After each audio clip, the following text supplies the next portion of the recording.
Hello मेरे प्यारे साथियों, क्या हाल चाल है। हम सबका आईडी अभिषेक लर्निंग ऑनलाइन क्लास पर आप सब अभी देख सकते हैं कि बिहार बोर्ड कक्षा 10वीं के अर्थशास्त्र यानी कि इकोनॉमिक्स का 20+ ऑब्जेक्टिव होने जा रहा है, जिसमें पाँच सब्जेक्टिव भी होगा। चलिए आप सब बिन देरी करते हुए, चैनल पर नहीं बने हो तो चैनल को लाइक सब्सक्राइब करना ना भूलिएगा, ताकि मैं कोई भी वीडियो यूट्यूब पर लेकर आऊँ तो आप सब पर नोटिफिकेशन चला जाए।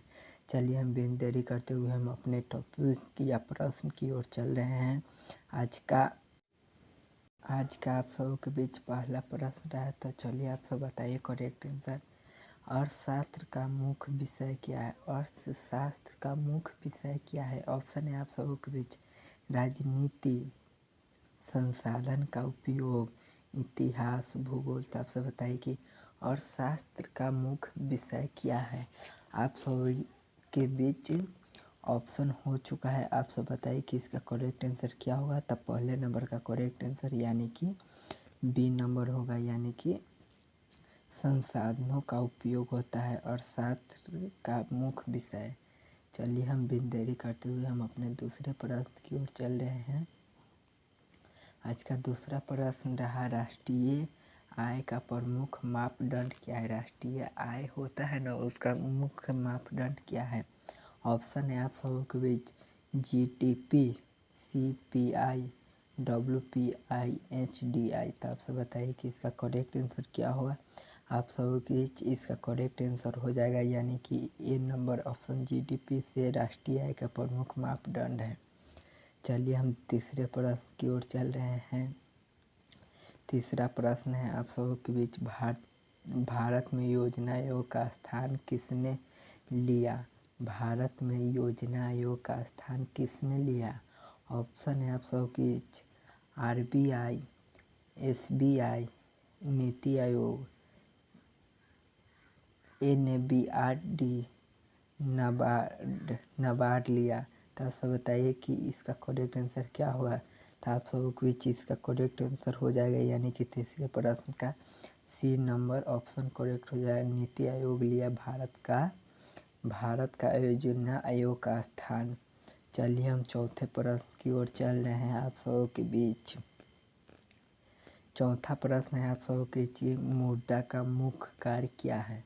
मुद्रा का मुख्य कार्य क्या है? ऑप्शन है आप सबों के बीच मनोरंजन, विनिमय का माध्यम, शिक्षा, शासन। तो आप सब बताइए कि मुद्रा का मुख्य कारण क्या है। तो आप सब इसका करेक्ट आंसर हो जाएगा, यानी कि चौथे नंबर का विनिमय का माध्यम है मुद्रा।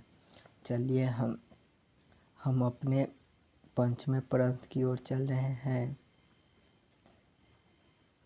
पंचमा प्रश्न है आप सबों के बीच की बैंक किस प्रकार की संस्था है? अब बताइए कि बैंक किस प्रकार की संस्था है। ऑप्शन है आप सबों के बीच सामाजिक, वित्तीय, धार्मिक, सांस्कृतिक। तो आप सब बताइए कि बैंक किस प्रकार के संस्था है।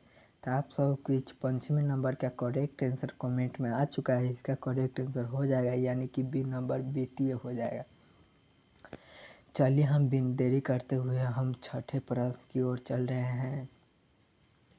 आज का छठा प्रश्न रहा, भारत का केंद्रीय बैंक कौन है? भारत का जो केंद्रीय बैंक है वो कौन है? ऑप्शन है आप सबके बीच एसबीआई, आरबीआई, पीएनबी, बीओआई। तो आप सब बताइए कि इसका छठे नंबर का करेक्ट आंसर क्या होगा। तो छठे नंबर का करेक्ट आंसर आप सबके बीच उपस्थित है, इसका करेक्ट आंसर हो जाएगा, यानी कि बी आरबीआई। चलिए हम संतवें प्रश्न की ओर चल रहे हैं आप सबों के बीच। संतवां प्रश्न है आप सब की, मांग बढ़ने पर समानता कीमत पर क्या प्रभाव पड़ता है? मांग बढ़ने पर समानता कीमत पर क्या प्रभाव पड़ता है? ऑप्शन है आप सब की घटती है, बढ़ती है, समान रहती है, समाप्त हो जाती है। तो आप सब बताइए कि इसका करेक्ट आंसर क्या होगा। संतवें नंबर का करेक्ट आंसर यानी कि हो जाएगा बढ़ती है। मांग बढ़ने पर समानता कीमत बढ़ जाती है। चलिए हम 8वें प्रश्न की ओर चल रहे हैं।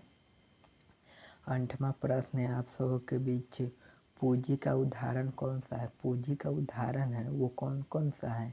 ऑप्शन है आप सबों की, मशीन है, हवा है, नदी है, सूर्य है। तो आप सब बताइए कि इसका करेक्ट आंसर क्या हो जाएगा। 8वें नंबर का करेक्ट आंसर आप सबों के बीच उपस्थित है। इसका करेक्ट आंसर हो जाएगा यानी कि मशीन। पूंजी का उदाहरण मशीनें हो सकता है। चलिए हम 9वें प्रश्न की ओर चल रहे हैं बिन देरी करते हुए। 9वां प्रश्न है आप सबों के बीच, उत्पादन का एक कारक कौन सा है? उत्पादन का एक कारक कौन सा है? ऑप्शन है आप सबों के बीच, भूमि, मौसम, भाषा, धर्म। तो आप सब बताइए कि उत्पादन का एक कारक कौन सा है। तो आप सबों के बीच ऑप्शन रेडी है। तो आप सब बताइए कि इसका करेक्ट आंसर क्या हो जाएगा। 9वें नंबर का करेक्ट आंसर आप सबों के बीच उपस्थित है। इसका करेक्ट आंसर हो जाएगा यानी कि भूमि। चलिए हम 10वें प्रश्न की ओर चल रहे हैं। लगभग आधा प्रश्न होने वाला ही है। बेरोजगारी का एक प्रकार है। बेरोजगारी का एक प्रकार, बेरोजगारी का क्या एक प्रकार है? ऑप्शन है आप सबों के बीच, मौसमी बेरोजगारी, धार्मिक बेरोजगारी, भाषाई बेरोजगारी, सांस्कृतिक बेरोजगारी। तो आप सब बताइए कि 10वें नंबर का करेक्ट आंसर क्या हुआ। तो 10वें नंबर का करेक्ट आंसर आप सब के बीच उपस्थित हो चुका है। इसका 10वें नंबर का करेक्ट आंसर मौसम के पर बेरोजगारी हो सकता है। चलिए हम 11वें प्रश्न की ओर चल रहे हैं। बिन देरी करते हुए हम अपने प्रश्न पर चल रहे हैं। इसका प्रश्न है, भारत का अधिकांश जनसंख्या किस क्षेत्र में रहते हैं? भारत का अधिकांश जनसंख्या का किस क्षेत्र में कार्यरत है? तो आप सब बताइए। ऑप्शन है आप सब के, प्राथमिक क्षेत्र, द्वितीयक क्षेत्र, तृतीयक क्षेत्र, चतुर्थ क्षेत्र। तो आप सब बताइए कि इसका करेक्ट आंसर क्या होगा। तो आप 11वें नंबर का करेक्ट आंसर आप सबों के बीच उपस्थित है। इसका करेक्ट आंसर आप सबों के बीच उपस्थित है। 11वें नंबर का करेक्ट आंसर यानी कि ए नंबर हो जाएगा। 11वें नंबर का क्या हो जाएगा? ए नंबर हो जाएगा। चलिए बिन देरी करते हुए हम 12वें प्रश्न की ओर चल रहे हैं। इससे पहले आप सब चैनल पर नहीं बने हैं तो चैनल को लाइक सब्सक्राइब जरूर कर दीजिएगा, ताकि मैं कोई भी वीडियो लेकर आऊँगा तो आप सब पर नोटिफिकेशन चला जाए। चलिए हम बिन देरी करते हुए हम अपने टॉप प्रश्न की ओर आते हैं। हरित क्रांति का संबंध किससे है? हरित क्रांति का संबंध किससे है? ऑप्शन है आप सब के, उद्योग, कृषि, व्यापार, परिवहन। तो आप सब बताइए कि 12वें नंबर का करेक्ट आंसर क्या होगा। तब 12वें नंबर का करेक्ट आंसर हो जाएगा यानी कि बी, कृषि। हरित क्रांति का संबंध कृषि से हो सकता है। चलिए हम 13वें प्रश्न की ओर चल रहे हैं बिन देरी करते हुए। 13वां प्रश्न है आप सब की, बचत को प्रोत्साहित करने का प्रमुख साधन क्या है? आप बताइए कि बचत को प्रोत्साहित करने का प्रमुख साधन क्या है? ऑप्शन है आप सबों के बीच, बैंक, विद्यालय, अस्पताल, डाकघर। तो आप सब बताइए कि इसका करेक्ट आंसर क्या हुआ। तो आप सबों के बीच इसका करेक्ट आंसर 13वें नंबर का करेक्ट आंसर आप सबों के बीच हो जाएगा बैंक। चलिए हम बिन देरी करते हुए हम अपने 14वें प्रश्न की ओर चल रहे हैं। इसका करेक्ट आंसर आप सब बताइए, क्योंकि ये बहुत ही वीवीआई प्रश्न है। 14वें नंबर 14 नंबर है यानी कि सकल घरेलू उत्पादन जीडीपी किसका माप है? सकल घरेलू उत्पादन जीडीपी किसका माप है? ऑप्शन है आप सब की, शिक्षा, उत्पादन, जनसंख्या, मौसम। तो आप सब बताइए कि इसका करेक्ट आंसर क्या हो जाएगा। तो आप सब की इसका करेक्ट आंसर यानी कि हो जाएगा 14वें नंबर का बी हो जाएगा यानी कि उत्पादन हो जाएगा। चलिए हम 15वें प्रश्न की ओर चल रहे हैं। 15वां प्रश्न है आप सबों के बीच की, मानव पूंजी का निर्माण किससे होता है? मानव पूंजी का निर्माण किससे होता है? ऑप्शन है आप सबों के बीच, शिक्षा एवं व्यवस्था पर, केवल कृषि पर, केवल उद्योग पर, केवल व्यापार पर। आप सब बताइए मानव पूंजी का निर्माण किससे होता है। इसका ऑप्शन बता चुके हैं। इसका करेक्ट आंसर आप सब बताइए। 15वें नंबर का करेक्ट आंसर आप सब के कमेंट में आ चुका है। इसका करेक्ट आंसर हो जाएगा यानी कि शिक्षा एवं व्यवस्था। चलिए हम 16वें प्रश्न की ओर चल रहे हैं बिन देरी करते हुए। 16वां प्रश्न है आप सब की जो उपस्थित है, उपभोक्ता किसे कहते हैं? उपभोक्ता किसे कहते हैं? ऑप्शन है आप सबों के बीच उपभोक्ता का वस्तु बेचने वाले को, वस्तु खरीदने वाले, उपयोग करने वाले को, वस्तु बनाने वाले को, कर वस्तु लेने वाले को। तो आप सब बताइए कि उपभोक्ता का करेक्ट आंसर क्या होगा? तो उपभोक्ता का करेक्ट आंसर आप सब के बीच उपस्थित है। इसका करेक्ट आंसर हो जाएगा यानी कि वस्तु की खरीदारी का उपयोग करने वाले को उपभोक्ता कहते हैं। चलिए हम 17वें नंबर प्रश्न की ओर चल रहे हैं आप सबों के बीच।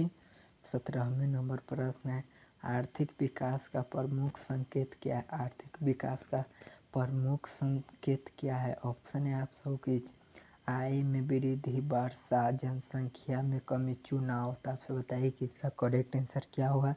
तो आप सबों के बीच इसका करेक्ट आंसर कमेंट में आ चुका है। इसका करेक्ट आंसर हो जाएगा यानी कि आय में वृद्धि आर्थिक विकास का प्रमुख संकेत है।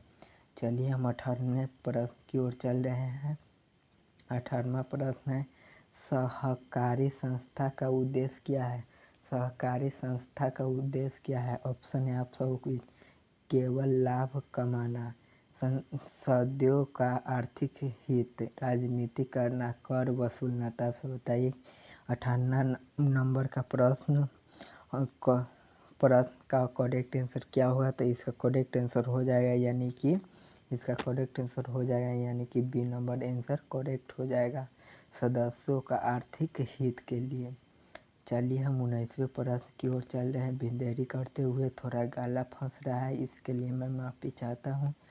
देखिए मुद्रा का कौन सा रूप सबसे अधिक प्रचलित है?